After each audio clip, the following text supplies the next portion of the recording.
So my son just got his very first 3D printer. And honestly, I didn't expect to be this impressed.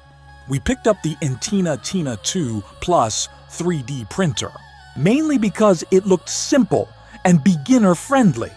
But after setting it up, I can see why so many people recommend it. Right out of the box, it's basically ready to go. No complicated assembly, no messing with a bunch of parts. That alone makes a huge difference, especially if you're setting this up for a kid. What really surprised me is how smooth everything works. It has auto-leveling built in, which means you don't have to constantly adjust things or guess if it's set up right. You just load your file and hit print. And once it gets going, it's honestly pretty cool to watch. The prints come out clean, way better than I expected for a smaller printer like this. It's also quiet enough that you can just let it run in the background without it being annoying. Another thing I like is the Wi-Fi app control.